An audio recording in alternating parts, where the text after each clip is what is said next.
আপনি দ্রুত এখান থেকে বাইরে যান। এটা একটা ভয়ঙ্কর ভাইরাস, এটা যদি ছড়িয়ে পড়ে তাহলে আপনি সহ মারা যাবেন। এটার চিকিৎসা শুধুমাত্র আমিই করতে পারবো। আপনি প্লিজ বাইরে যান। শোনো, তুমি কোনো ভয় পেও না, বুঝতে পারছো?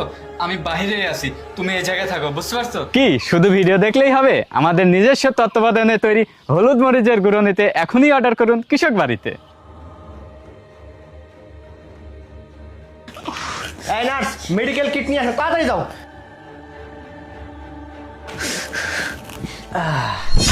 এবার হবে মজা জানিমান। বেবি শোনো না, আমি কিন্তু তোমাকে ছাড়া একদমই থাকতে পারি না। তাই জন্য তো আমি একটু নাটক করলাম।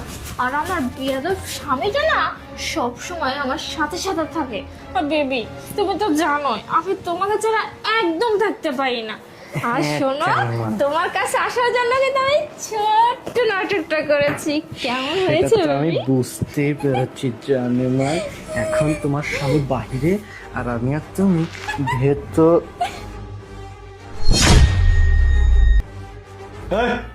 এখানে কি? হ্যাঁ, তোকে আমি বলছি না মেডিকেল কিট নিয়ে আসতে? ওগুলো বাদ দিয়ে বাদ বাকি যে ফাইলগুলো আছে সেগুলো চেক কর। রুমের মধ্যে আসবি না, যা। কিন্তু স্যার ম্যাডাম তো। হ্যাঁ হ্যাঁ, তুই যেটা দেখতেছিস সেটাই সত্যি। তুই কিচ্ছু দেখিসনি, কিচ্ছু জানিস না। আর যদি বেশি চালাকি করার চেষ্টা করছিস না, এই হসপিটালের সিনিয়র ডক্টর হলাম আমি। আমি এই হসপিটালে যা বলবো তাই হবে।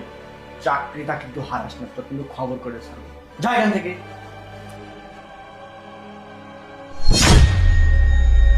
এই যাসনি এখনো? বেবি শোনো না কি বলতেছি। আমার অসভ্য স্বামী তো বাইরে বসে আসছে। আর তোমার নার্স যদি কি আমার স্বামীকে কিছু বলে দেয় তাহলে কিন্তু সমস্যা হয়ে যাবে। আর তাছাড়া আমার স্বামী কিন্তু অনেক চালাক, কিছু যদি